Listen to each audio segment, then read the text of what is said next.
a recordar un poco sobre lo que conceptos que tuvimos sobre biología molecular. ¿Se acuerdan del año pasado?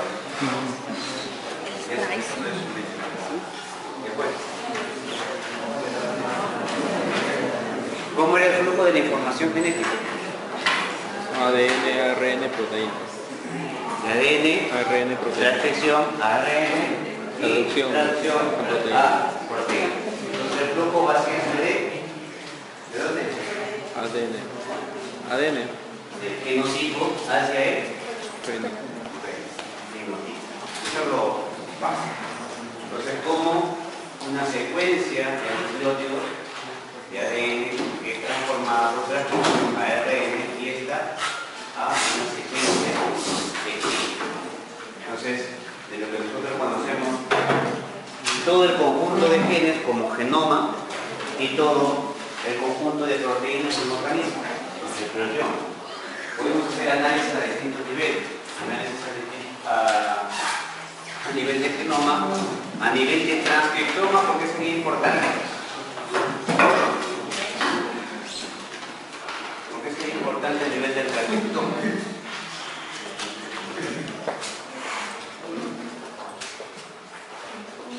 A nivel del genoma, porque nosotros nos diferenciamos. Tenemos un 1% que es diferente, ¿no? Hay un pequeño porcentaje que en realidad es muy alto, muy grande, porque nosotros sacamos el 1% de 10 a 9 pares de bases, ¿cuánto es? 10 a la 7. No, 10 a la... Digamos el 1%. 10 a la 9, 10 a la 7. Pero son 10 a las 7 variaciones como mínimo que hay entre Moncada y las cubiertas. Claro, solamente hay 10 a las 7 diferencias. 10 a las 7 variaciones. Esos son los que hacen diferencia. Y obviamente nosotros podemos analizar esas variaciones. En el transcriptoma, ¿qué variaciones podemos encontrar?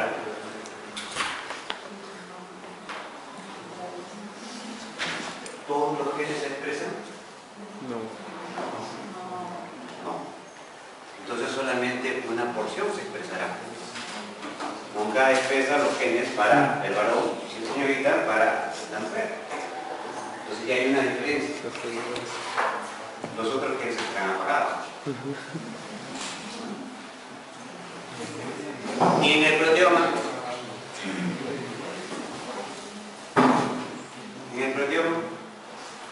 ¿habrá alguna variación? Obviamente, si se están expresando genes distintos, Proteínas distintas. veremos los RNA.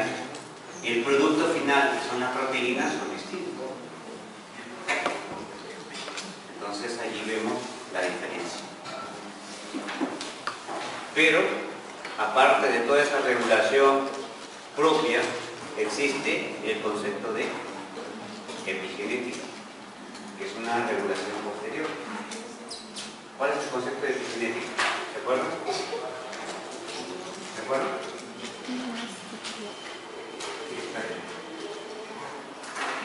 ¿Se acuerdan del concepto de epigenética? ¿Alguien? ¿Qué es epigenética? El término epi, sobre la genética. La constitución genética la vemos genoma, RNA, transcriptoma y proteoma. Tiene su propia regulación intrínseca, pero habrá algún mecanismo que pueda tener una regulación, digamos, de tipo externo, porque esto es sobre la genética.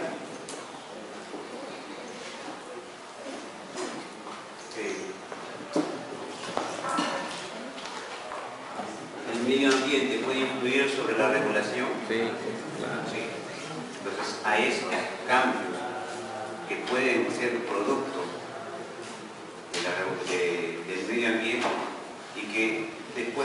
como una huella de respuesta son los cambios genéticos. No es solo la regulación intrínseca del genoma proteómico, sino va un poco más allá. Entonces, este es el flujo de la información genética y que, como sabemos, está basada en las secuencias biológicas. Secuencia de nucleótidos, secuencia de aminoácidos. Ya sabemos que el material genético fue relacionado desde que aparece el ADN. Pero antes de que aparezca el ADN, todo el mundo se preguntaba por qué se heredan los caracteres. Entonces, los factores de la herencia fueron primeramente estudiados por Gregor Mendel en 1866.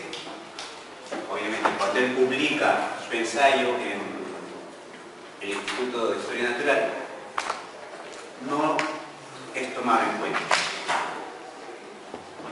Sus publicaciones no son tomadas en cuenta sino hasta después de 1900. Él fallece y no se obtiene ningún galardón. O sea, su redescubrimiento fue después de 1900, cuando se reanalizaron sus ensayos. Y entonces se dieron cuenta de que sí, él había sentado las bases de lo que ahora llamamos herencia. El otro paso fue el descubrimiento de la nucleína por Friedrich Fischer. La nucleína que nosotros ahora conocemos que es el DNA, se le llamó nucleína porque la encontró dentro de los. Y en 1902 se empiezan a describir errores metabólicos heredados.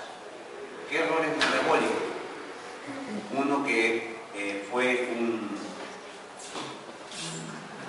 muy bien estudiado por Archibald Garrett, es la alcaptonuria. Algunas personas no podían metabolizar ácidos nucleicos y tenían una orina muy cargada, por eso se denomina alcaptonuria. Entonces la orina era muy oscura. ¿Por qué tenían esa enfermedad?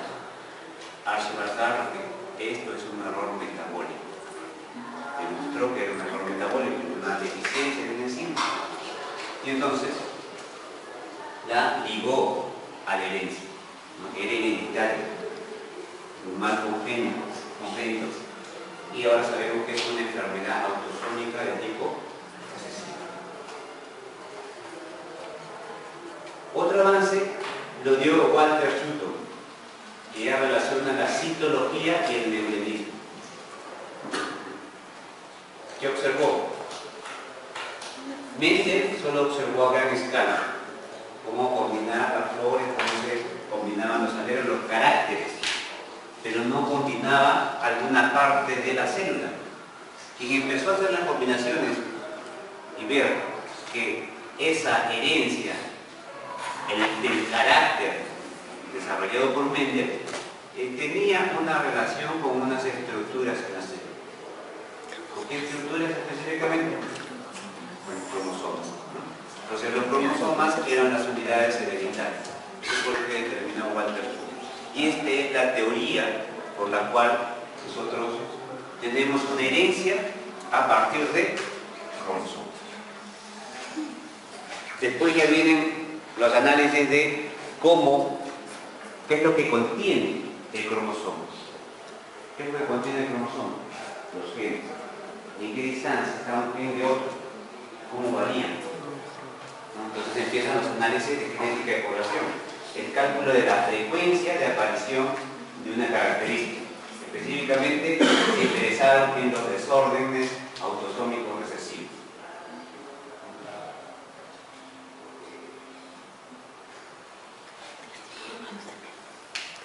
Aparece también la definición de Friedrich Griffin. ¿Se acuerdan de este esquema? ¿No? El fenómeno de la transformación. ¿Se acuerdan del fenómeno de la transformación? Estamos recordando.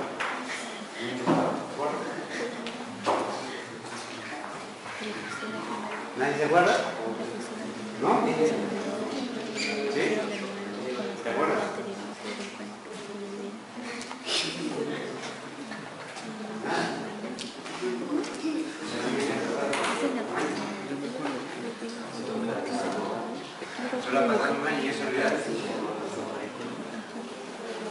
¿Qué observó Friedrich Griffith?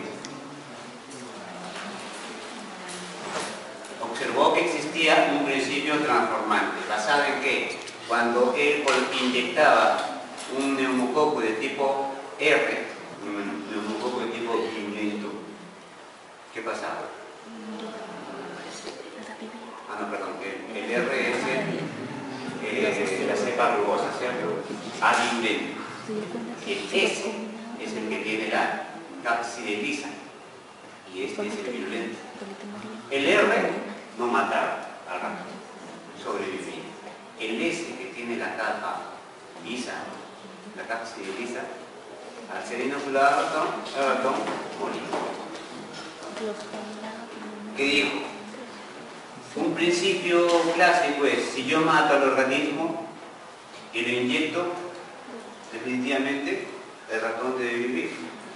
Si matamos a este organismo virulento con calor, lo inactivamos y entonces el ratón sobrevive. Es el principio para generar la vacuna. ¿Y qué pasó? Si combinamos este neumococo virulento con este avirulento, ¿qué obtuvo? Se convertía en cepa virulenta. Entonces moría el ratón y cuando le hacían la necropsia al ratón encontraban que había muerto por bacterias virulentas de tipo lisa. Decían, ¿por qué apareció esta lisa si cuando yo caliento acá el ratón muere y no se infecta, no genera, no sobrevive en el calor? ¿Qué había ocurrido? Que las tierras se habían transformado en... Y ahí dejó la denominación del principio de transformación. ¿Y quién determinó que el principio de transformación era el DNA? Estos tres señores: Oswald Avery, Colin McLeod y McCarthy. ¿Qué ensayo hicieron? Tomaron ese extracto de bacterias virulentas y analizaron con diversas enzimas. Bueno, el ensayo fue más complejo, está resumiendo. Se resume con un análisis de enzimas. Si colocamos a este caldo con RNasas, ¿qué sucede? ¿Para qué son las RNasas? Para destruir el RNA. Entonces, con el RNA destruimos todos los RNA de este caldo, lo volvemos a mezclar con las bacterias rugosas avirulentas. ¿Y qué observó? Igual aparecían las virulentas. ¿Por qué? Porque el RNA no era el responsable. Le colocó proteasas. Las proteasas destruyen proteínas. Destruimos todas las proteínas, se les colocó y ¿qué pasó? Igual seguían siendo virulentas. Entonces, ni las proteínas ni el RNA son los responsables. Cuando colocó DNasas, el DNA destruye el DNA y por lo tanto no pueden transformarse las cepas a virulentas y continúan siendo de forma virulenta. Entonces, este determina de que a falta de DNA no hay transformación. Entonces, el DNA era el principio.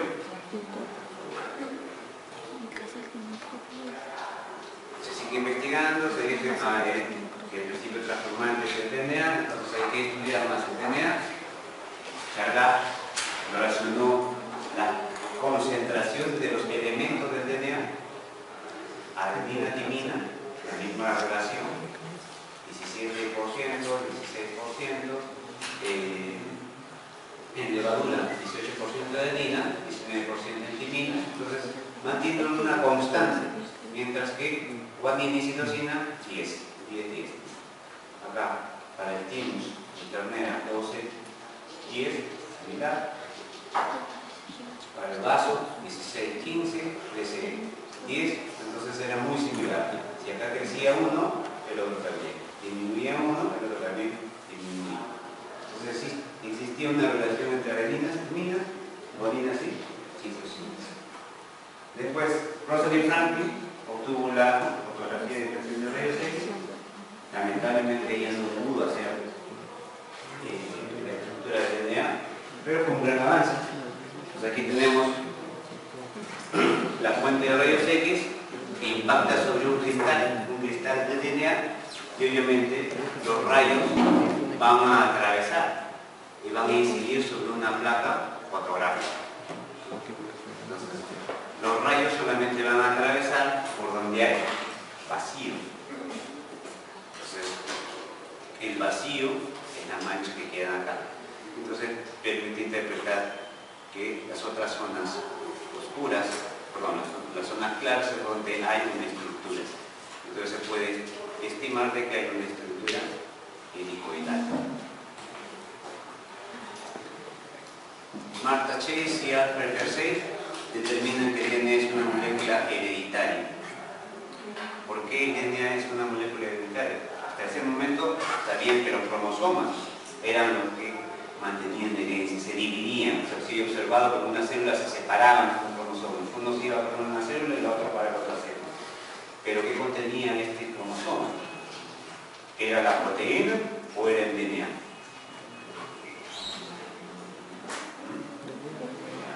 Porque el cromosoma también tiene proteínas.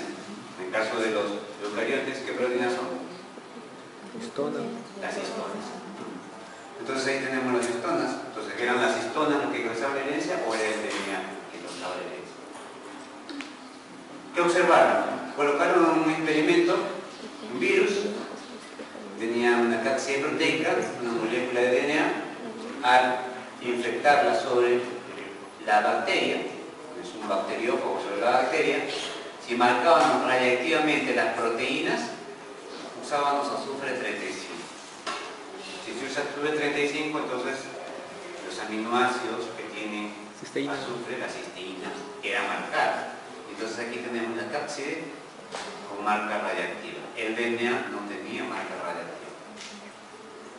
Se la incubaba, se la agitaba para ver cómo se desprendía y al final se obtenía de que la cápside no servía en la infección, simplemente se quedaba fuera de la bacteria.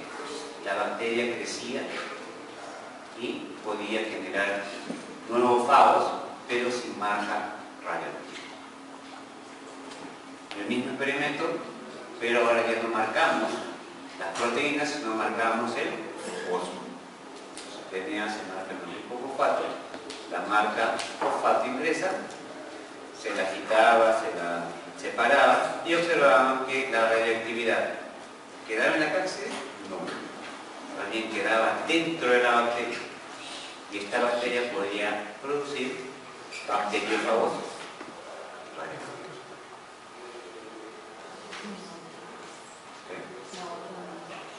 La otra, la radiación queda en la cápside. Entonces ahí vemos la diferencia. Proteína queda afuera, no interviene en la infección, no es parte de la herencia. DNA queda adentro, interviene en la infección y es transmitida a los hijos, a la generación. Entonces es la molécula hereditaria. Entonces el cromosoma que era DNA y histonas, el DNA era la molécula hereditaria, no era la proteína. Francis Crick y Jay Watson determinaron la estructura y la liquidez del DNA, que es lo que vimos en detalle el año pasado.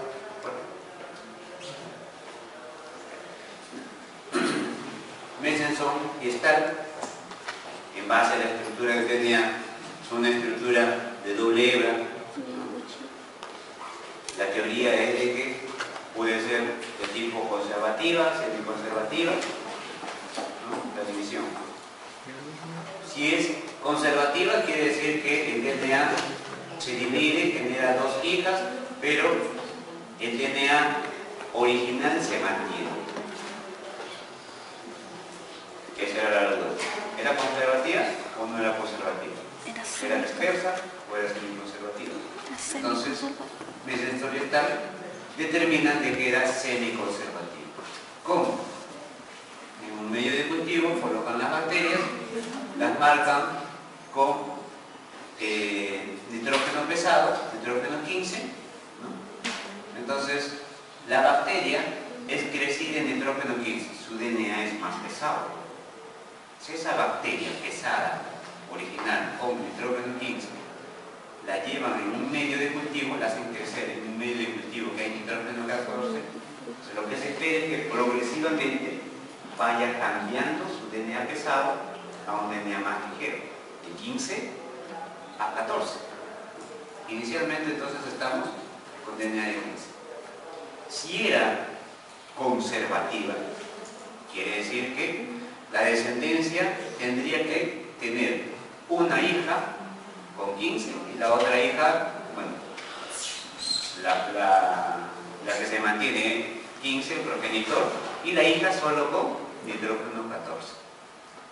¿Qué observaron? La primera división, separaron las bacterias, separaron el DNA y no observaron ni 15 ni 14.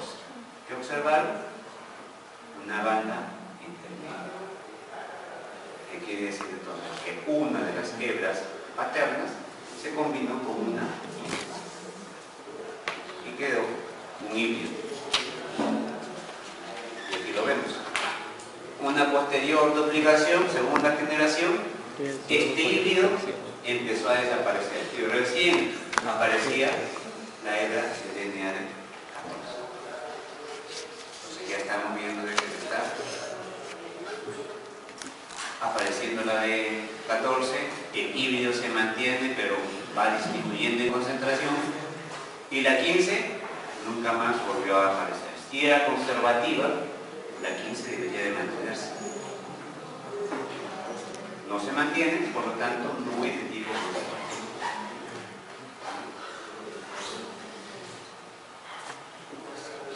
El flujo de la información, ya sabemos que necesitamos dos procesos, la transcripción y la traducción. En el caso de los procariotes, ustedes ya saben que eso es simultáneo. ¿Por qué es simultáneo en los procariotes? ¿De acuerdo? ¿Por qué estos dos procesos, transcripción y traducción, es simultáneo en los procariotes? ¿Por qué circular? ¿Por qué circular?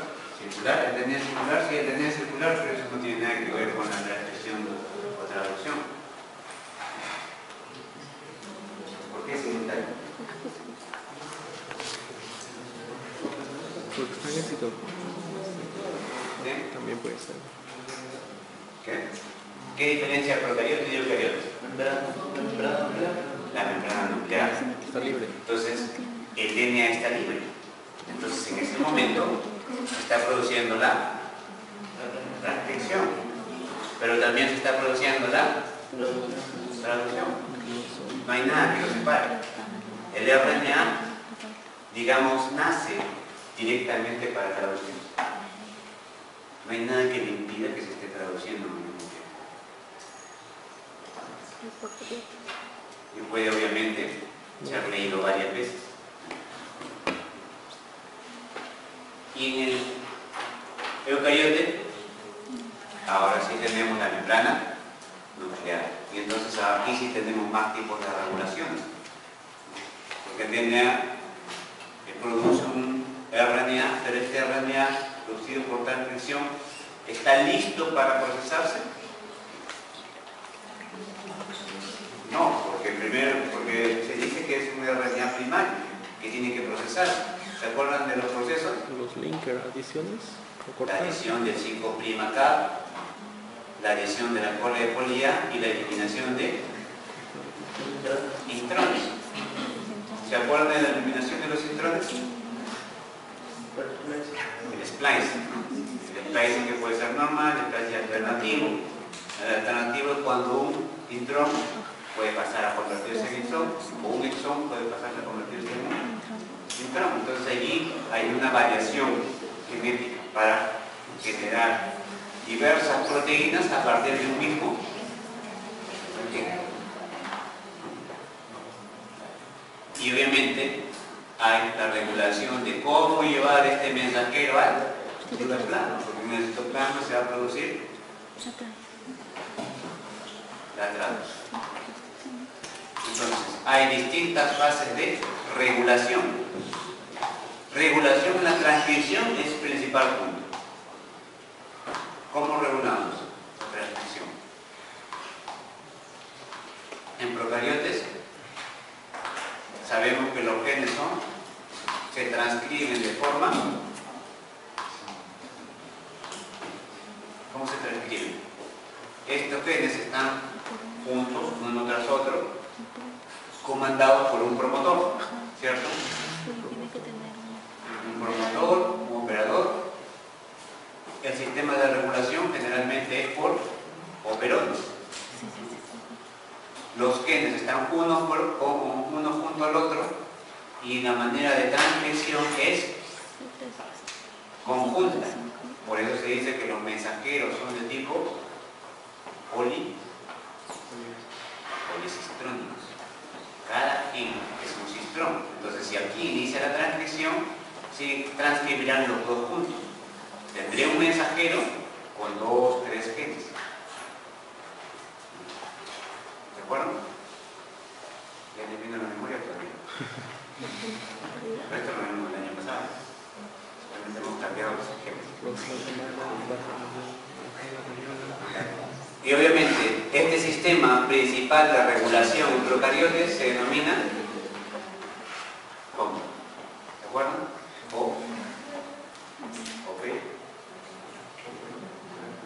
Operones. Los operones. Los operones entonces regulan generalmente el procariote, los sistemas de expresión. Y en los eucariotes, un gen está fraccionado, exones e intrones, y además tiene sitio de regulación 5', sitio de regulación 3', que nosotros conocemos como secuencias flanqueantes, UTR.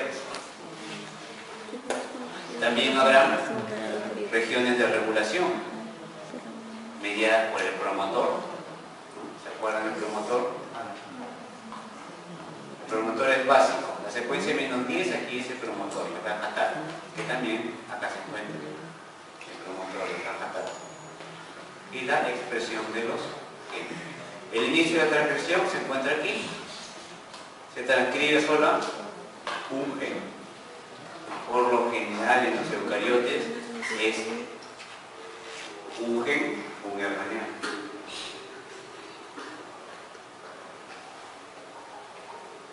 Obviamente que después tendrá que sufrir los procesos de 5'K, splicing, para eliminar intrones, y la cola de adición de cola de poli A.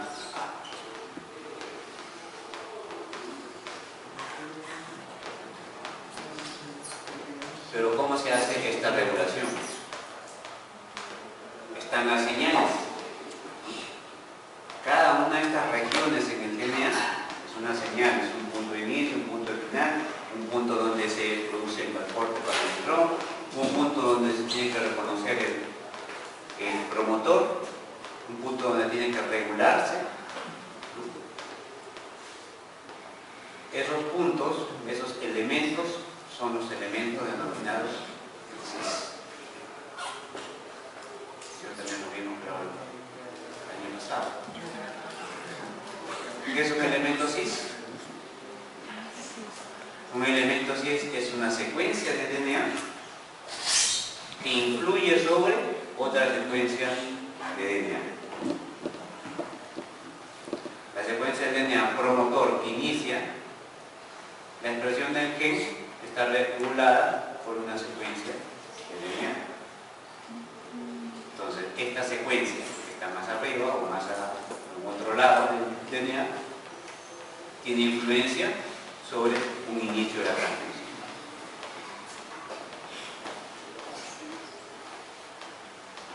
Pero esta secuencia no actúa sola, actúa con cis que está en el DNA, necesita de un elemento proteico. Es una proteína que reconozca al elemento del DNA. En el anterior era cis, porque la secuencia, esta secuencia cis, influye sobre la transcripción, influye sobre una molécula del DNA. DNA influye sobre DNA, pero no lo hace solo, necesita de una proteína. Entonces la proteína es el elemento trans. ¿Por qué? Porque es una diferente molécula, proteína que regula o influye sobre el DNA. Entonces aquí les tenemos viendo de manera cooperativa el elemento cis, que es DNA, sobre DNA, y el elemento trans, que es proteína, sobre el DNA. Ambos influyen sobre el DNA. Ese es el punto básico de la regulación de la transcripción, la regulación de la expresión. Y en eso vemos cómo se regula la información genética.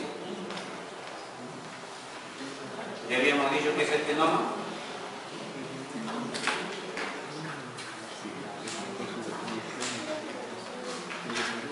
¿Qué es el genoma?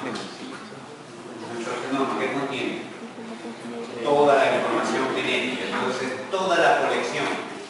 No es un solo gen, sino todo el conjunto de los genes que están en todos nuestros cromosomas.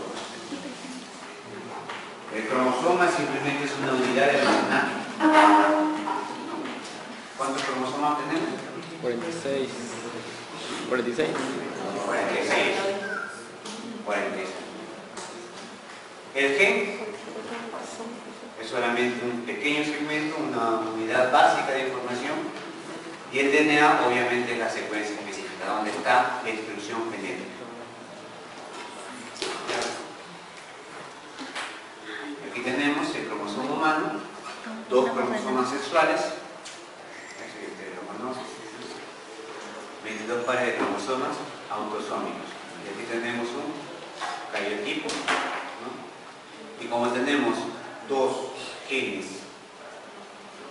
dos cromosomas homólogos, quiere decir que tenemos también alelos. ¿Qué es un alelo? Un alelo, ¿qué es un alelo?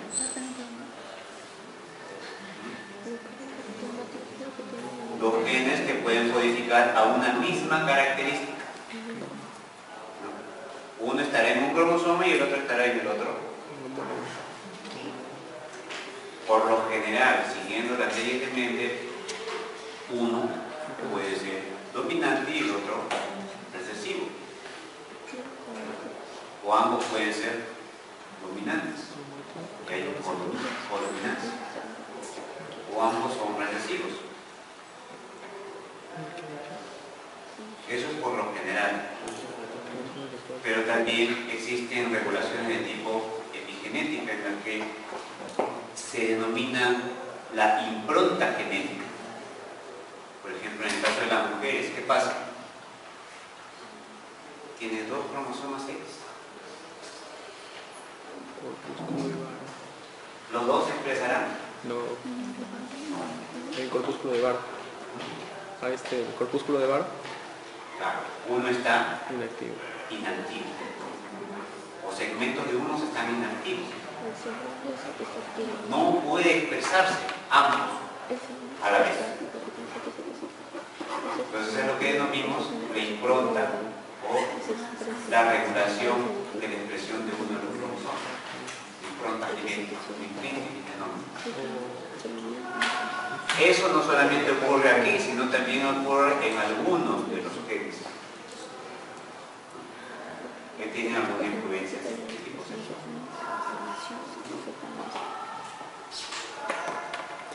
Si nosotros lo llevamos eso al ámbito médico,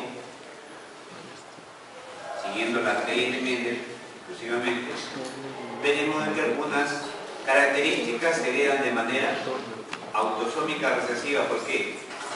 Autosómica viene ¿de qué? Lo que es somático, ¿cierto? O sea, lo que está relacionado al cuerpo, específicamente, somático. Puede ser recesivo o puede ser dominante. Y están los otros que son recesivos ligados al sexo, específicamente ligados al cromosoma X. O puede ser recesivo o puede ser de tipo dominante. También existe otra herencia cuando se observa la codominancia. Y otra forma de herencia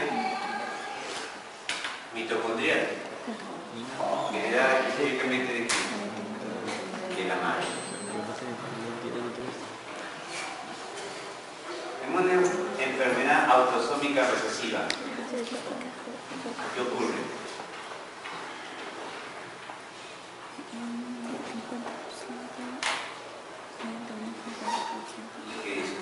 La enfermedad aparece en niños, hombres y mujeres de padres afectados que son portadores. Tiene que ver los dos después. No están afectados porque son portadores. Un individuo es recesivo, tiene la característica pero no la expresa. Porque es recesivo. Porque es heterocigote.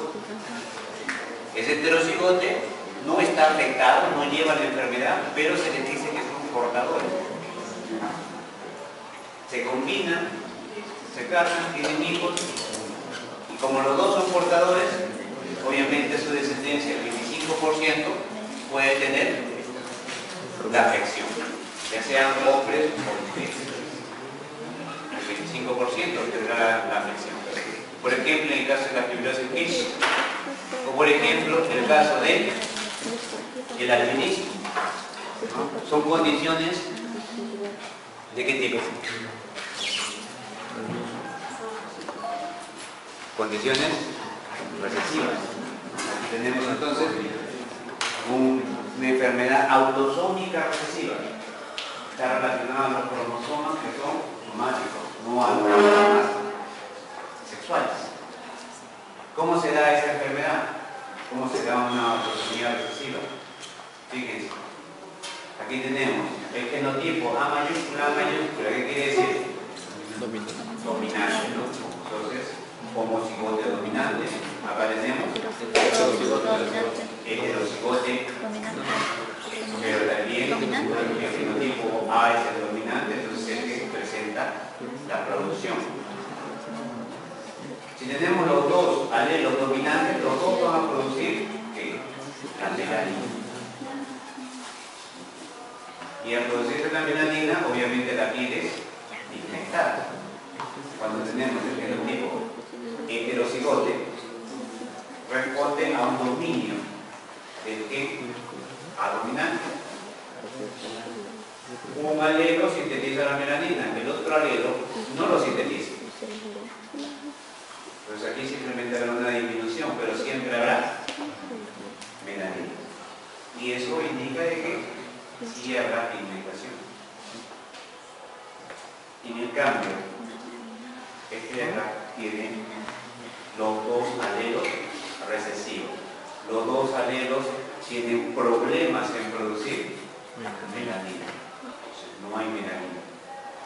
Por lo tanto, no hay pigmentación y se produce el albinismo.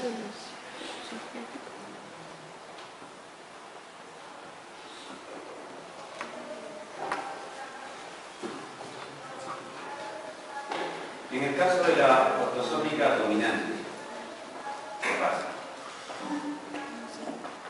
Aparecen tanto hombres y mujeres afectados en cada generación del árbol. Es decir, las madres afectadas o padres afectados siempre transmiten la característica de sus hijos. Como es dominante, pues siempre va a aparecer un individuo afectado. Aquí el 50%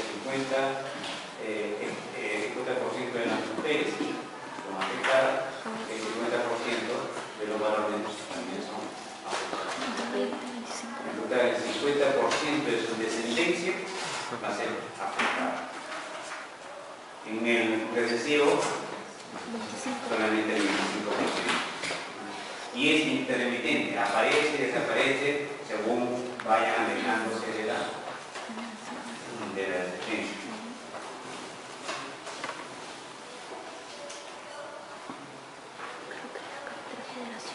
La llegada al cromosoma X, obviamente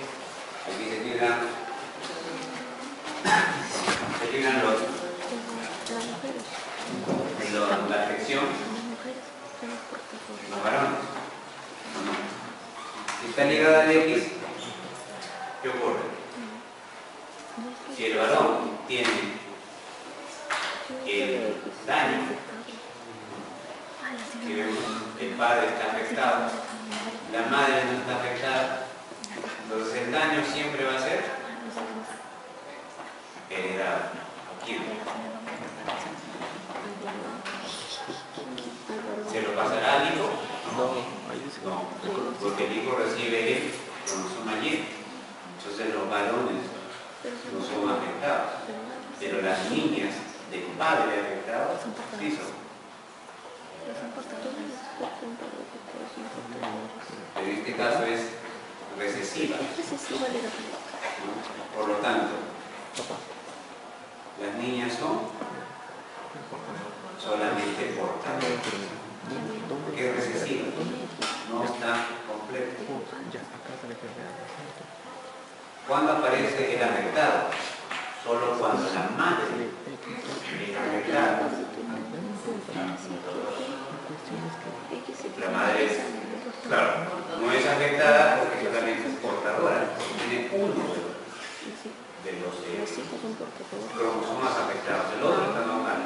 Siempre las mujeres en este caso se salvan, pueden ser las afectadas, solamente son las portadoras. Cuando se relacionan con un hombre no afectado, la probabilidad 25% para la, bueno, 50% de las mujeres, solamente el 25% es portador, pero aquí ya aparece un niño afectado que ha recibido directamente el cromosoma de la madre. El que recibe el cromosoma X del padre no es afectado, pero el que recibe el cromosoma X de la madre sí es afectado. Entonces, solamente en este caso de recesividad, los hombres son los afectados, las mujeres son portadoras, en todos los casos. Portadora.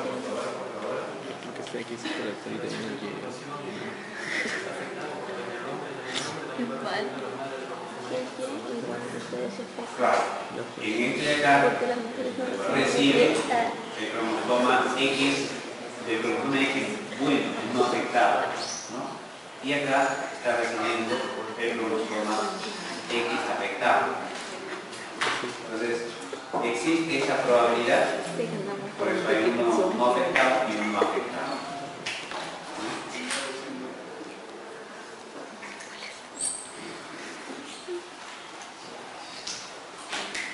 Eso es recesivo. ¿Y qué pasa en uno dominante?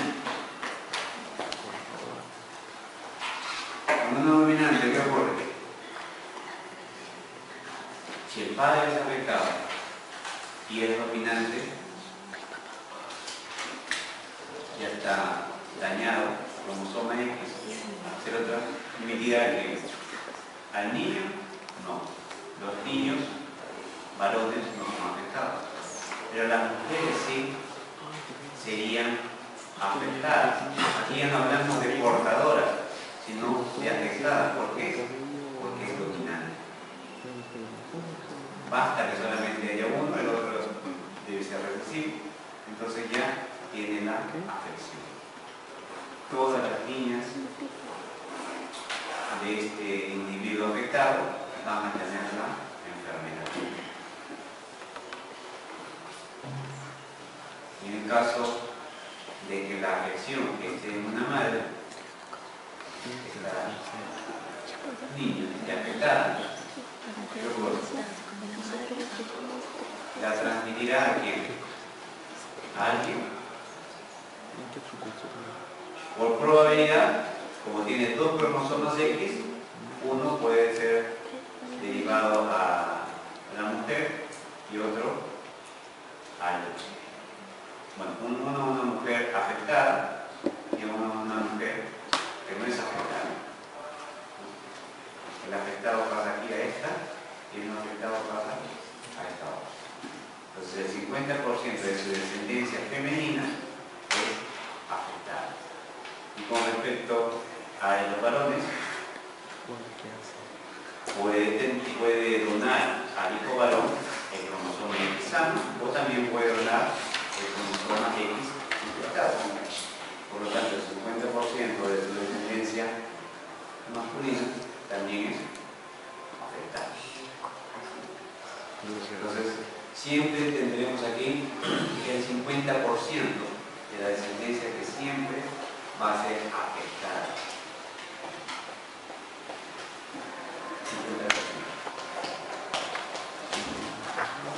Este es el caso del síndrome de cromosoma X frágil.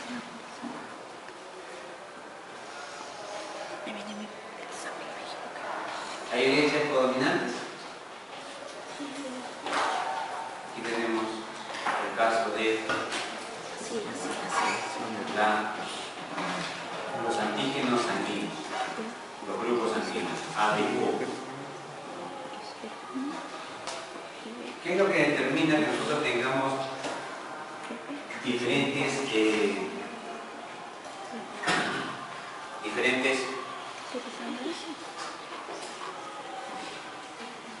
respuestas, diferentes tipos sanguíneos? Los glóbulos rojos.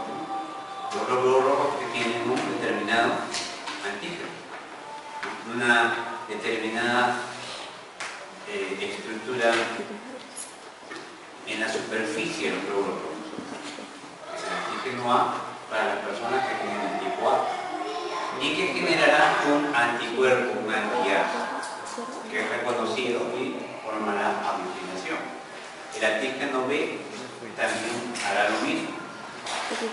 Tendrá un antígeno B, que en este caso, con los antígenos anti-A no hay aglutinación. Cuando tenemos la mezcla AB, colocamos el antígeno A, se producirá la aglutinación. Entonces, este es el cuadro característico para determinar el tipo sanguíneo.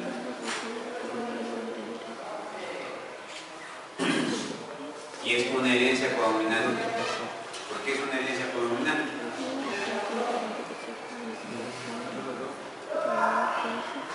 Porque se están coexpresando. Se están coexpresando ¿qué? El padre y la madre. Aquí tenemos los alelos A y B producen distintas transferencias, distintos carbohidratos. El carbohidrato precursor es el responsable. Si va a tener una N-acetilglucosamina, vamos a tener el alelo de tipo A. Entonces este alelo, esta modificación va a generar el antígeno de tipo A. Cuando no presenta este N-acetilglucosamina, se dice que es el tipo C. Entonces, una persona A está coexpresando este alelo y este otro alelo. Por lo tanto, es una persona AO. Entonces, los dos están expresando. Tendrá moléculas para A, moléculas para O. Cuando una persona tiene el otro gen, el alelo B, ya no coloca una N-acetilglucosamina, sino más bien coloca una galactosa. Y esa es la diferencia. Al colocar la galactosa, ya no es ni A ni O. Pero la persona tiene el alelo B y el alelo O. Por eso es la persona BO. Los dos se expresan. El A será AO, el B será BO. El AB es el otro modelo que tenemos.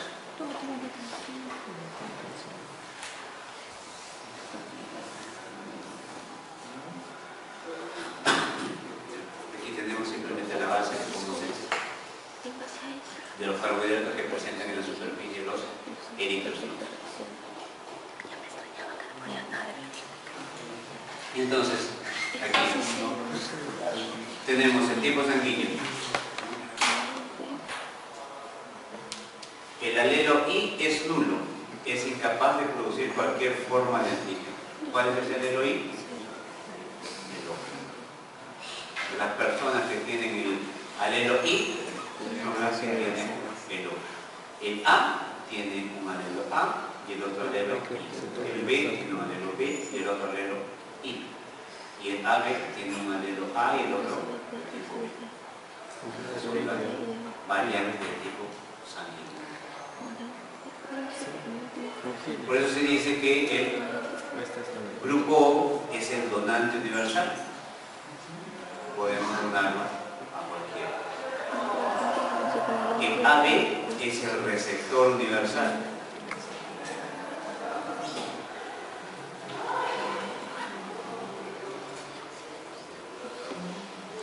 El mitocondrial, ustedes saben, siempre es heredado en el caso materno.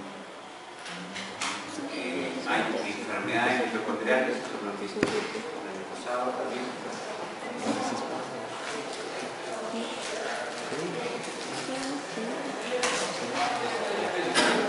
¿Pero en qué se basan los desórdenes genéticos? Estos desórdenes genéticos, por ejemplo, tenemos un gen. ¿Qué es lo que está alterado de ese gen? Alguna mutación, ¿cierto? Algún cambio. Si se producen mutaciones en el promotor, ¿habrá cambios? ¿Habrá cambios en el gen? Estamos mutando el promotor. ¿El promotor para qué es importante? Para iniciar. Sí, sí.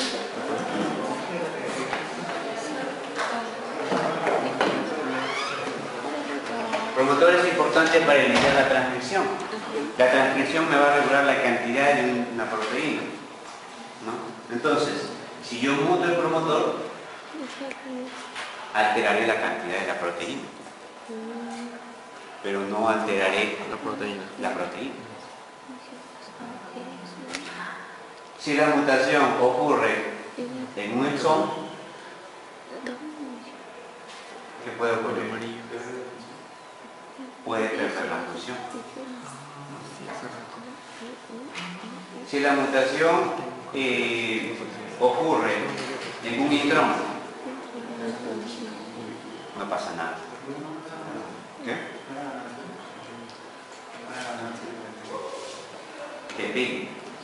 Dependerá de la mutación.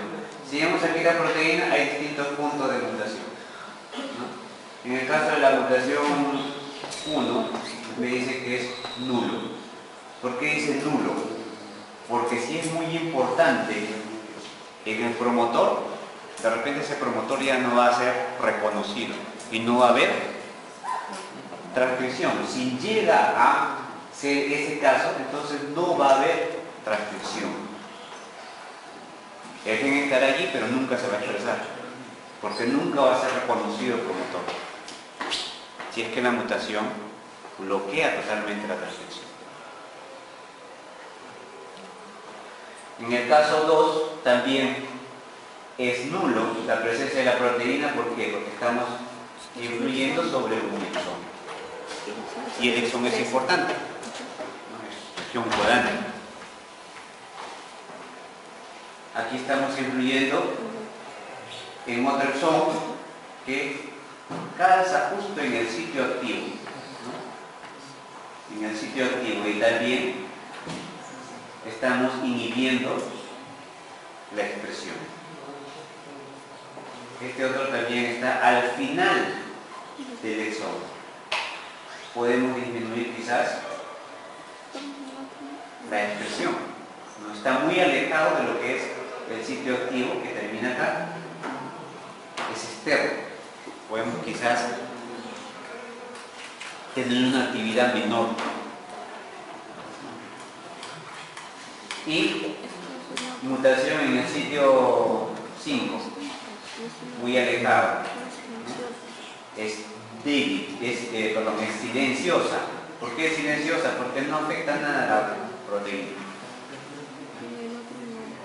La mutación 6, ¿cuándo habrá una expresión nula?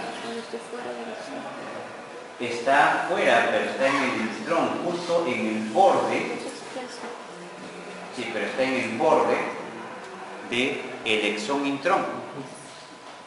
¿Qué es importante? ¿Es importante ese sitio?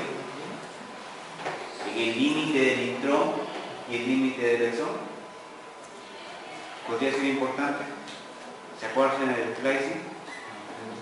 Tengo que reconocer el límite. Y si la mutación está aquí en el límite, de repente no se va a eliminar el intrón. Claro, y entonces se va a quedar un intrón y por lo tanto la expresión va a ser nula. Porque la proteína ya está modificada con un intrón adicional. Entonces es muy importante, los desórdenes genéticos van a aparecer de acuerdo a la posición de las mutaciones. Nula, si el promotor no es reconocido, la mutación genera un no reconocimiento del promotor. Nula cuando afecta el exón de la catálisis. Débil cuando afecta una parte de la proteína, pero no es importante esa parte de la proteína. Silenciosa cuando afecta en el DNA una parte de la proteína que no es importante para nada. Y nula cuando puede afectar el reconocimiento del exón intrón, porque puede dejar un intrón que debe de ser eliminado. Entonces son distintos puntos de vista por donde vemos pueden ocurrir los desórdenes genéticos. Se les dicen alelos nulos porque obviamente no hay producto genético. Entonces un alelo nulo está presente el gen, está presente el alelo, pero no está produciendo la proteína, no hay producto genético, ¿no? Entonces eso conlleva la desaparición fenotípica, nulo, nulo, nulo, nulo, desaparece. Aquí hay débil y aquí sí hay producción de la proteína.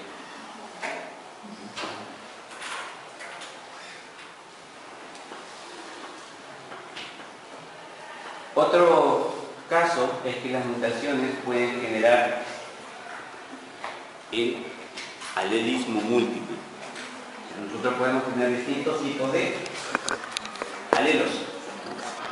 Aquí, por ejemplo, tenemos para el procesamiento de fenilalanina. Tenemos la fenilalanina hidrolasa y todas las mutaciones que se pueden encontrar. Si nosotros analizamos esta línea que corresponde, es el DNA. La parte codante es la que está en verde, la parte no codante, regulatoria, celeste. ¿Y qué nos señala? Diversos puntos que pueden estar relacionados a una mutación. Entonces, este punto es variable y puede generar diversas características. En combinación, obviamente, con los otros puntos. No es por sí sola. Entonces, podemos tener diversos mutantes alélicos. Para un solo punto, para una sola posición, ¿cuántos alelos podríamos tener? ¿Cuántos nucleótidos tenemos? 4. Entonces, para un solo punto en el DNA podríamos tener 4 mutantes. Pero es solamente un núcleo de combinaciones de 4, 2. Y si la relacionamos con otra, 4 en 3. Entonces empiezo a hacer las combinaciones de los posibles cambios.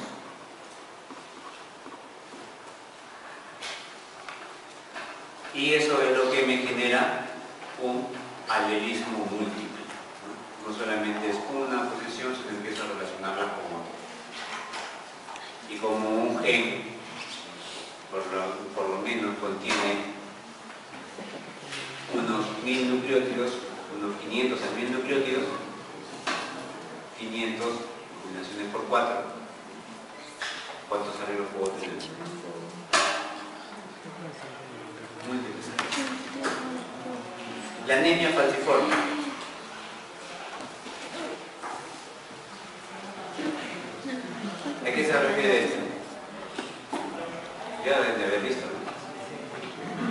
es la característica de la anemia falciforme? Que cambian de valina. Los glóbulos rojos no están normales, ¿no? Ustedes ven ahí el glóbulo rojo cayendo normal y acá vemos un tipo de anemia falciforme. Entonces están como especie de media luna, una hoz. ¿Por qué? Porque la proteína es distinta, ¿no? Un alelo normal tiene esta dominancia, AA. Cuando aparece el alelo de anemia falciforme en un portador, vemos de que hay dos tipos de hemoglobinas. Una responsable de la anemia falciforme y otra la normal, el portador. Y cuando ocurre la anemia falciforme, tenemos solamente el tipo de hemoglobina de anemia falciforme. Es separado por un gen de electroforesis, las proteínas pueden separar por gen de electroforesis y allí hacemos el diagnóstico, ¿cierto?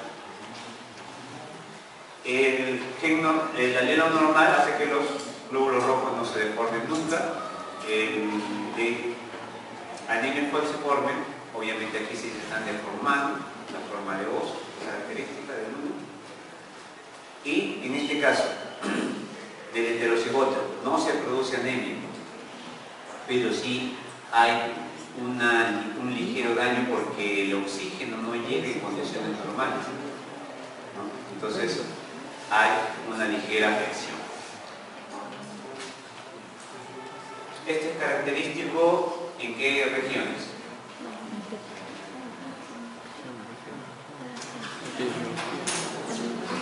En África. ¿Por qué en África hay anemia falciforme?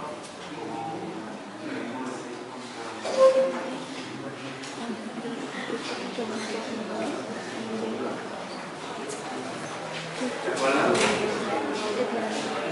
¿Qué hay en África?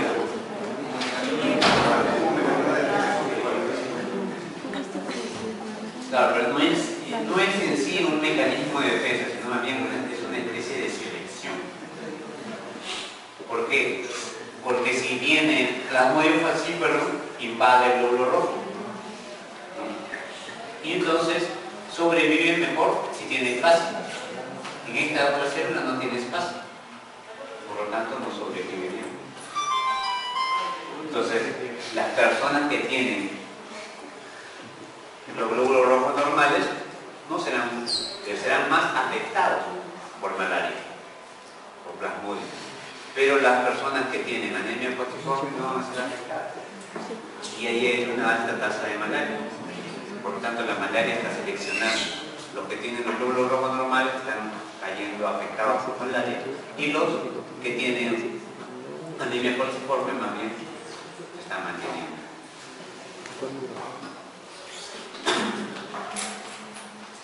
El diagnóstico genético. ¿Podemos hacer el diagnóstico genético? Sí. Ya hay distintos tipos de enfermedades genéticas cuando son de un solo gen.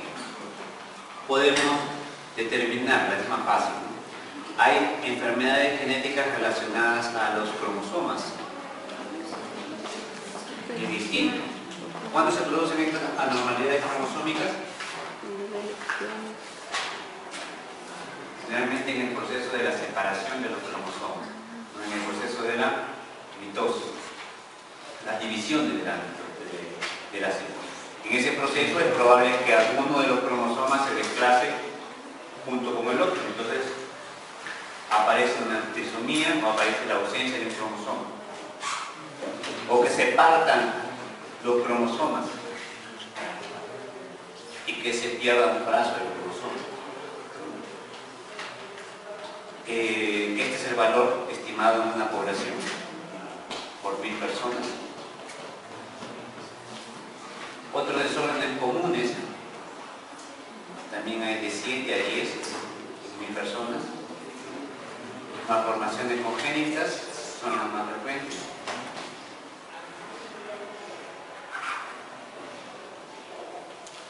¿Y cómo las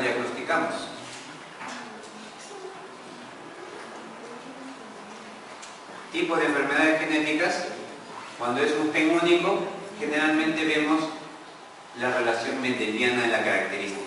Vemos el patrón hereditario y vemos si hay riesgo de la familia. Simplemente seguimos la característica.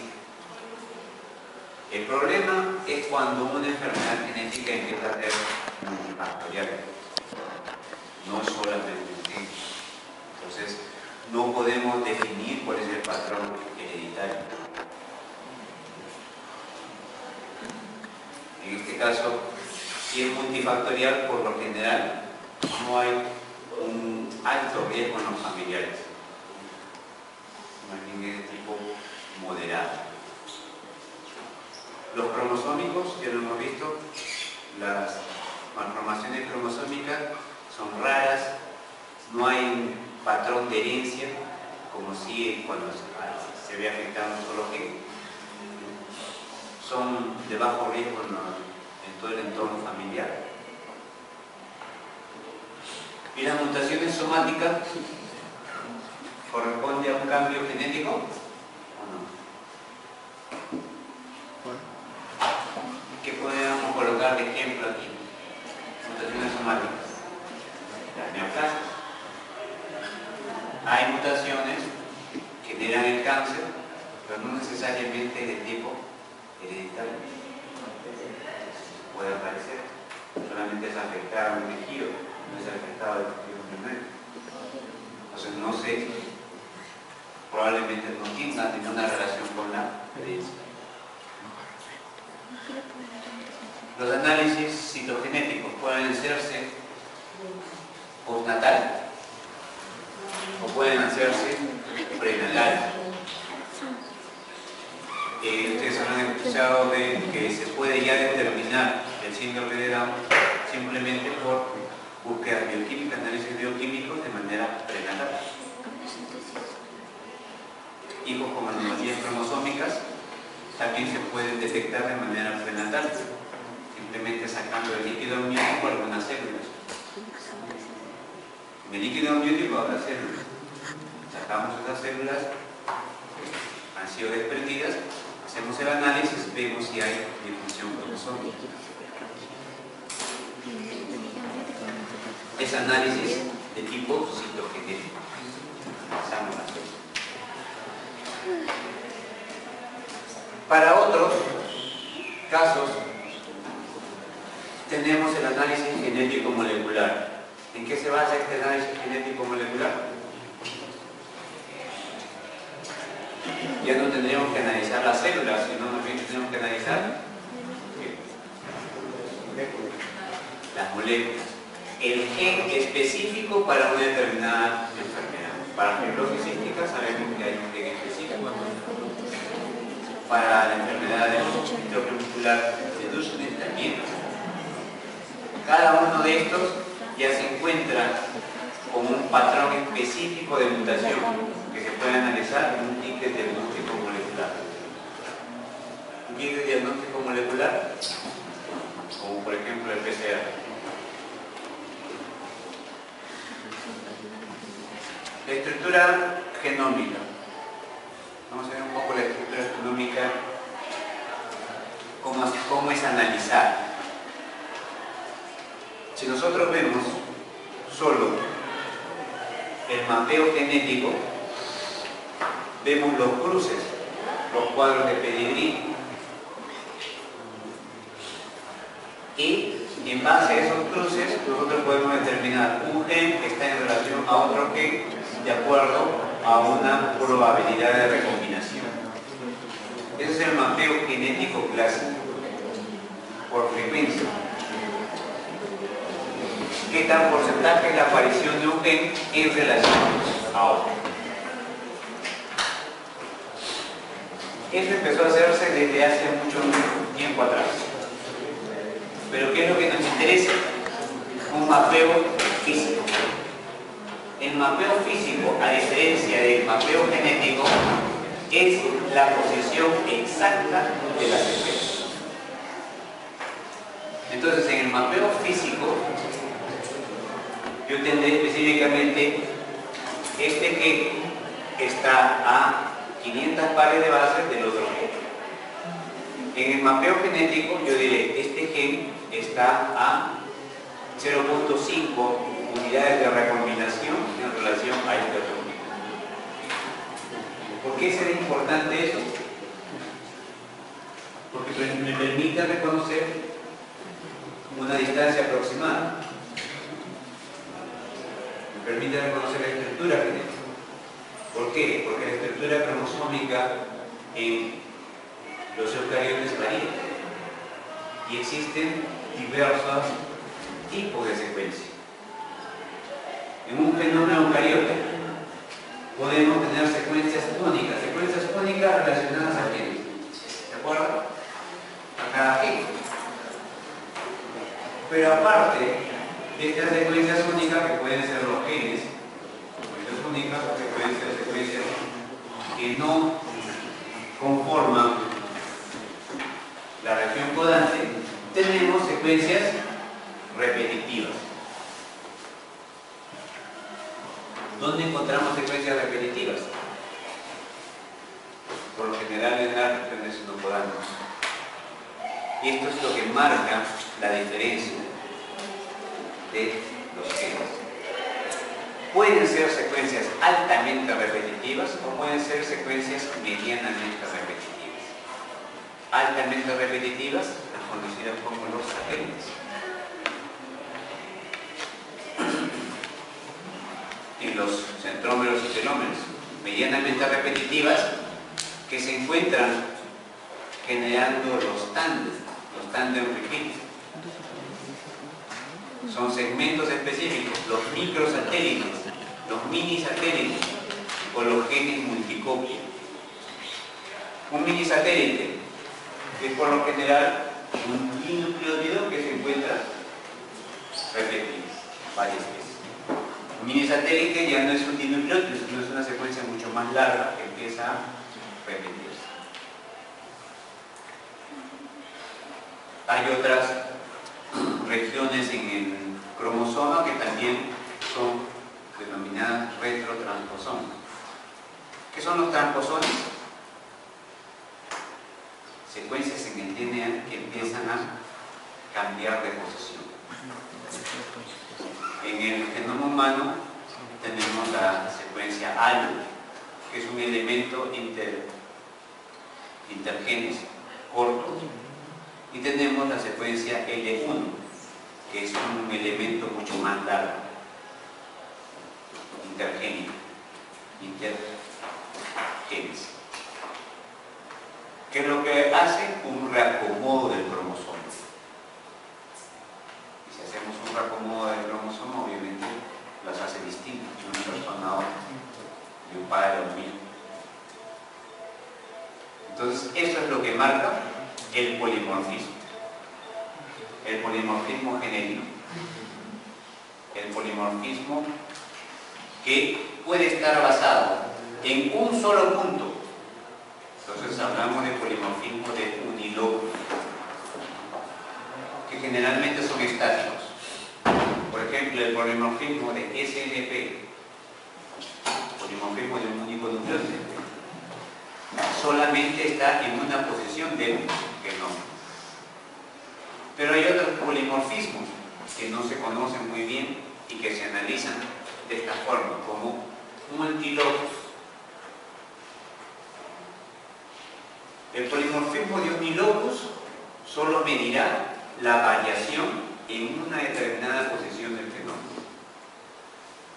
Si yo mido el polimorfismo de tipo multilocus, analizo varios puntos en el genoma. Entonces, me permite hacer un análisis completo y un análisis filogenético de todo el genoma.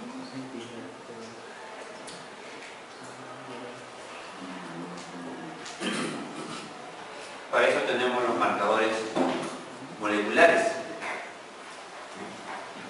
Entonces, un marcador molecular puede analizar un unilocus, un solo locus, o puede analizar múltiples locus. Si nos basamos solamente en hibridación, DNA, entonces yo elijo una secuencia específica y divido con un DNA objetivo.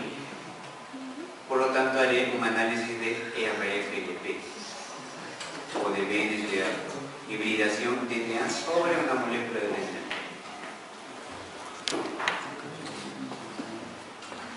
Podría ser de tipo unilocus, porque yo estoy eligiendo un fragmento específico de análisis.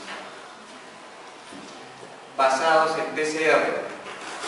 El primer, por lo general, siempre se ubica en una región específica, entonces yo voy a analizar un unilocus, una sola posición, con primers específicos.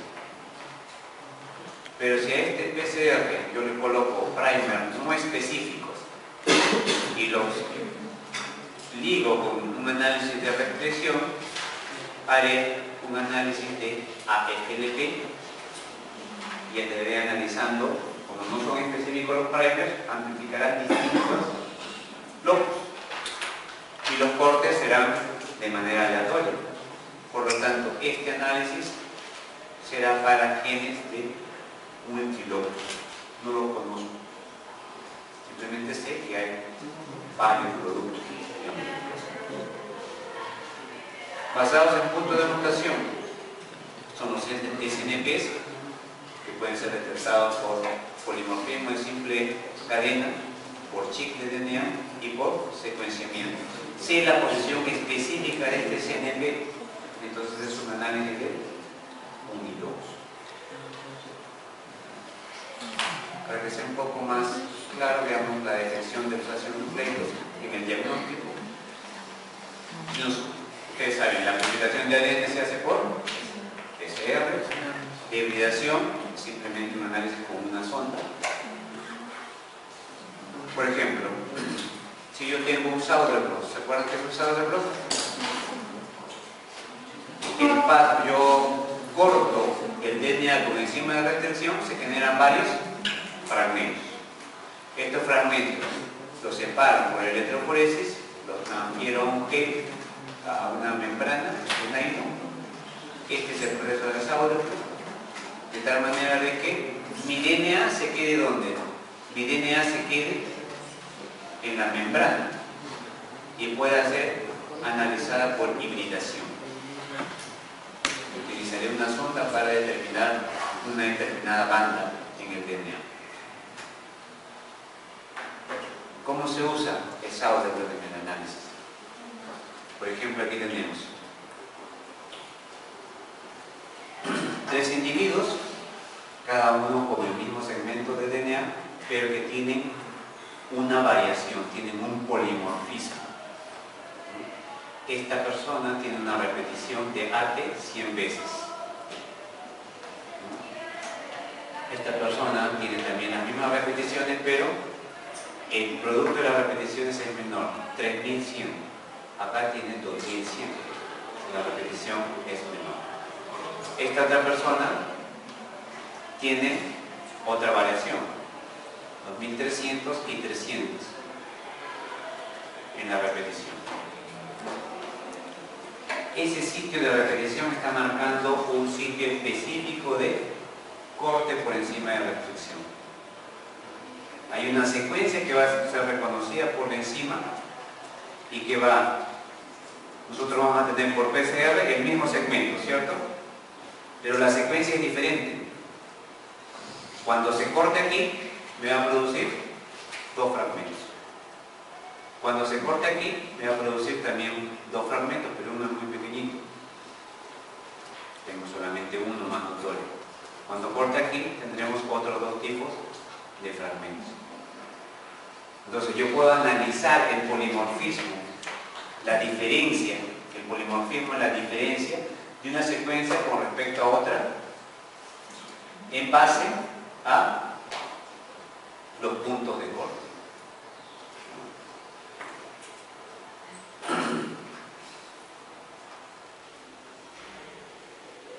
Hibridación. ¿También me permitirá analizar polimorfismo? Sí, utilizaré unas ondas marcadores fluorescentes que me permiten el análisis in situ la variación que puede estar presente dentro de un cromosoma. Es lo que se denomina el análisis en Fish. El análisis en Fish está siendo cambiado por el análisis PNA-Fish. ¿Por qué? PNA-Fish es el reemplazo del ácido nucleico. Yo no estoy utilizando una sonda de ácido nucleico, sino más bien una sonda de tipo peptídica. Es una molécula nueva que es un híbrido de péptido y ácido nucleico. ¿Por qué será el híbrido de péptido? Una molécula normal de DNA es nucleótido de la cadena fósforo, azúcar, ¿cierto? En el PNA, ¿qué vemos? La estructura se mantiene porque mantengo la base. La base nitrogenada está aquí: adenina, adenina, citosina, citosina, timina, timina. Lo que estoy cambiando es el esqueleto fósforo-carbono. ¿Por qué lo he cambiado? Lo he cambiado por un esqueleto de forma amino, carboxilo. Entonces este es como si fuese un péptido que está unido a la misma base nitrogenada. Mantiene la estructura. ¿Qué facilidad me da? Que cuando hibride, en el caso de la hibridación con una molécula de DNA normal, las bandas negativas, las cargas negativas generalmente repelen. Eso dificulta un poco la hibridación. En el caso de usar esta molécula PNA, ¿hay cargas negativas que se repelen? No, porque esta es una carga de grupos aminos. Entonces no hay esa repulsión. Entonces la hibridación de las bases nitrogenadas es mucho más específica, mucho más fuerte.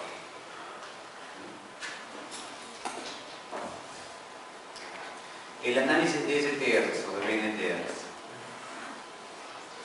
Amplificación por PCR de un locus que tiene unidades repetitivas. Estas repeticiones están siendo muy usadas en lo que son análisis de paternidad. Nosotros tenemos dos cromosomas, uno heredado de la línea paterna y el otro de la línea materna. Si los dos son iguales, tendremos solamente una banda, que sea o paterna o materna. Si los dos son diferentes, tendremos el heterocigote, entonces dos bandas. Si nosotros queremos hacer el análisis parenteral, tenemos un padre, un progenitor, el otro progenitor. Si los dos progenitores son heterocigotes, por ejemplo, este será el padre, tenemos 6 copias en un cromosoma, 9 copias en el otro cromosoma, y este, digamos que sea la madre, que tiene 5 copias en un cromosoma y 7 copias en el otro cromosoma. Entonces esos números se mantienen, característicos a cada cromosoma que tiene. Son de tipo heterocigotes, ambos, y son diferentes. Vemos su posible descendencia, o buscamos su descendencia. Tenemos aquí la combinación 7 y 9. ¿Qué quiere decir? 7 viene de, hemos dicho que está en la madre, y 9 viene de padre. Igual, si tuviéramos 6 y 7, 7 vendría del padre, de la madre, perdón, y 6 vendría del padre. Y aquí 6 de nuevo del padre y 5 de la madre. Entonces vemos el análisis de paternidad es buscar la relación. Todas estas son sus progenes, sí. Aquí tenemos el padre, la madre, y siempre los hijos siempre van a tener uno de la madre y uno del padre. Uno de la madre, uno del padre, otro de la madre. Uno de la madre y el otro del padre. Obviamente este análisis no se hace en un solo locus, se hacen en varios locus. Y pueden ser analizar casos de crimen, por eso. Aquí estamos analizando un locus, otro locus y un tercer locus. Un análisis de criminalístico, un análisis de paternidad, hace un análisis de mínimo unos 20 locus. Los azules.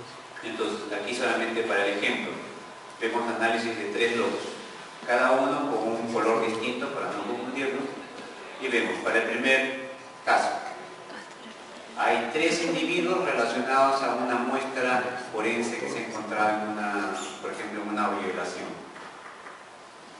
Aquí tenemos la muestra F, que es la muestra forense. Este es el patrón que corresponde encontrado en una violación, y analizamos 3 posibles sospechosos. ¿Cuál es el individuo causante de la violación? El A puede ser, tiene el mismo, ¿no? Tiene el mismo locus. El B puede ser, el locus 2. El locus 2 dice que no es, porque aquí cambia. El locus 3 dice que tampoco es, tiene aquí el mismo, pero este otro alelo desapareció. El individuo B, el locus A dice que puede ser. El locus B también dice que puede ser. Ahí están los 2 alelos, los 2 alelos. El locus C también dice que es el individuo que estuvo presente. Porque el individuo C, el locus A es distinto en la escena de crimen. El locus B también es distinto, y el locus C tiene una pequeña similitud. Entonces, el individuo B es el que estuvo presente en este crimen. Como les digo, no es un análisis de 3 locus, es un análisis de como mínimo 20 locus que se tienen que hacer. Obviamente, el análisis se hace más fácil si tenemos este equipo que solamente mide picos. Cada banda representa un pico y cada análisis puede hacerse varias veces. Por ejemplo, aquí el mismo color para melogenina estoy utilizando para un locus, para otro locus y para otro locus.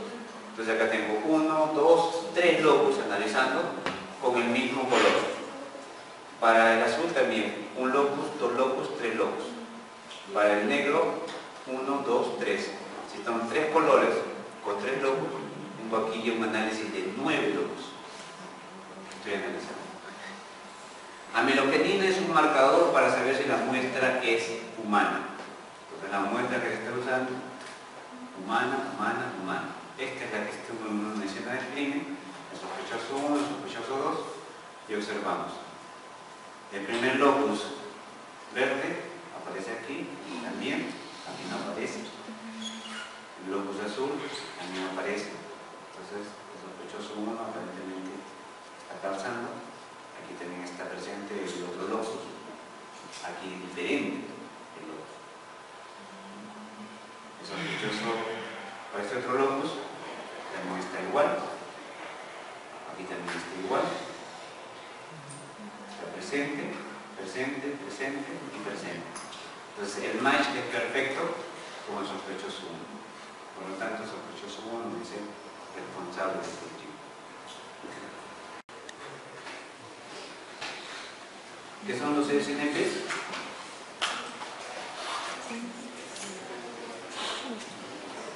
Polimorfismo para una sola posición. Una sola posición puede tener 4 variantes, ¿no? Adeninas, citosinas, timina y guanina. No hay más. Entonces es muy importante este análisis de polimorfismo de SNPs. Vemos aquí que ese polimorfismo puede diferenciar especies, por ejemplo la humana con la del chimpancé. ¿Este será un polimorfismo? No, porque está cambiado, se mantiene, es monomórfico, no hay cambio. Esta posición será de especies, Sí, porque para humano es citosina, pero para chimpancé es guanina. Entonces se está diferenciando una especie de otra. Este punto de acá, ¿será un SNP, un humano? ¿O no? Tenemos aquí, no se ve bien. ¿Qué es timina? Citosina, citosina diferencia y acá es timina. Citosina, citosina y timina, entonces se está diferenciando un grupo de otro grupo humano.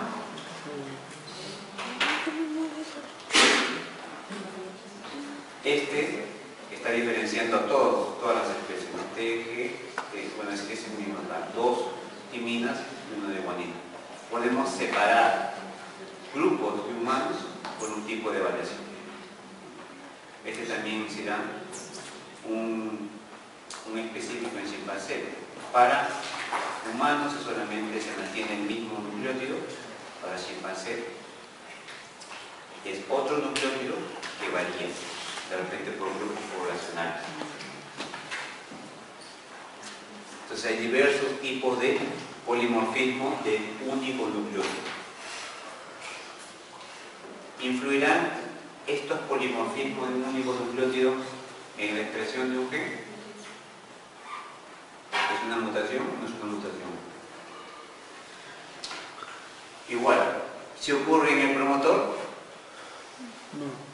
y si el promotor no se reconoce, no se puede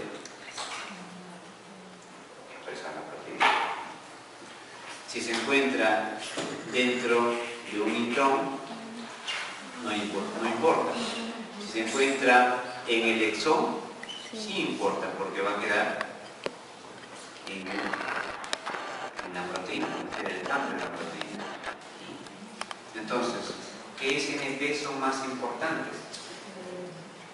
Los que están en los exones. Y esos son los que de repente los podemos relacionar con una determinada enfermedad.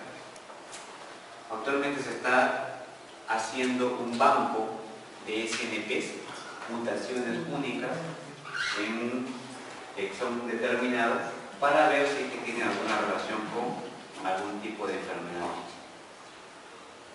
Todavía no se conoce el banco completamente, pero la idea es mantener todas las secuencias y después simplemente hacer un análisis de este tipo. Yo podría sintetizar una sonda específicamente para reconocer un punto de SNP, una variación. Cuando se reconozca el punto de variación, la hibridación va a ser perfecta. Entonces aquí yo podría relacionar una sonda fluorescente, aquí un marcador fluoróforo que me mantenga el reconocimiento específico. Si obviamente no hay mismatch, no hay una hibridación, es porque ese punto ha cambiado.